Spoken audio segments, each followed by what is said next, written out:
Part 13. So Vera panicked, grabbed the knife from the knife block, and went to cut open the bag around Daniel's face. As she pulled back the bag, she saw his lifeless eyes and already confirmed that, yeah, he was dead. He's not breathing. But she continued to take the bag off and saw the massive rat eating at the inside of his mouth. She lost it. She's already losing it, but it just kept escalating. The rat kind of crawled out of the mouth and, went for, nipping at the eyes a little bit. She thought to herself, that rat is eating the eyes that I fell in love with, the eyes that I looked at on our first date, and the ones that looked at me so lovingly. Get the fuck off of my husband. She went absolutely feral. She had the knife and began stabbing at the rat. The knife went through, kind of poked Daniel's cheeks a little bit, but Vera just kept going, trying her best not to injure the already dead husband. She just hacked at the rat. As she, poked Daniel again, she thought to herself, I'm sure he wouldn't mind at this point. He's already gone. Threw the rat off of him and just cut the head off and, blood everywhere, legs still moving. Oh, yeah. She wanted to hurt somebody. She felt so much rage. She wanted to hurt the person who ended the life of her lover, of her soulmate, the man she fell in love with and planned to spend the rest of her life with. And that person was Harold. Right behind Vera, as she's seething and sobbing and screaming, behind her was the small voice of her son. That's where the people go.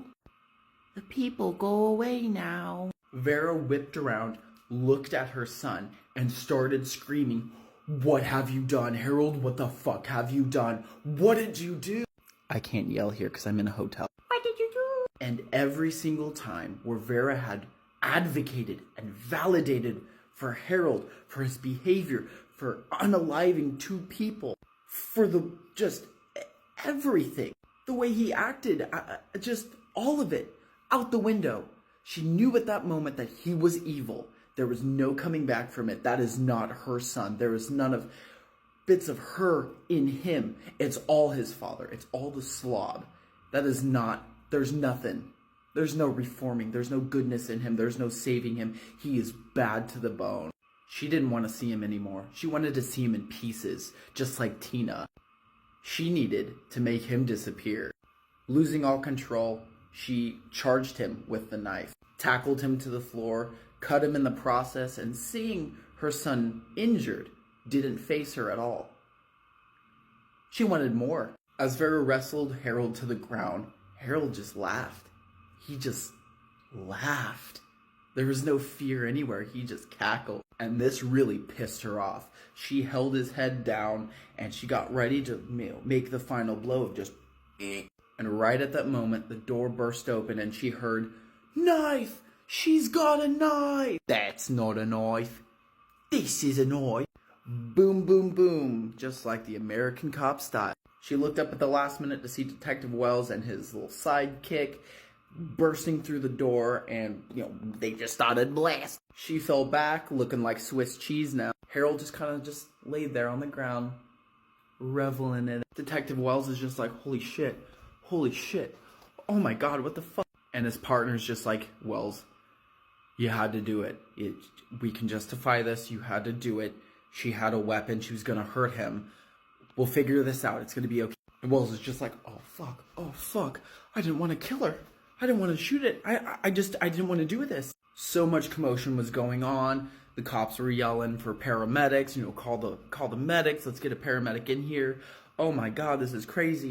And then they took a look around the house and it was filthy. And they looked at Harold and Harold was just, there. He was kind of bleeding. They noticed deceased Daniel at the table and they were drawing up a really unfortunate conclusion here that Vera she snapped, killed her husband, was going to kill her kid, and it was going to be a whole thing. But as Vera laid there and wanted to explain, she had no energy. She was passing away really quick. And she thought to herself, I don't want to think about Harold as I die. I don't want to think about any of this when I die. She looked over at Daniel and kind of scooted over to at least like touch his foot, and she just like whispered, "I'm sorry, I love you so much, I love you." And then Vera, that was the end of Vera. Fast forwarding a little bit, the forensic team and Detective Wells are in the basement looking at whatever the fuck they're looking at. One of the forensic people opened up the garbage bag and they're like, "Well, we found Sister Dumas." My God. They're looking over, the dead rats everywhere, the cross drawn in feces, and then the other garbage bag.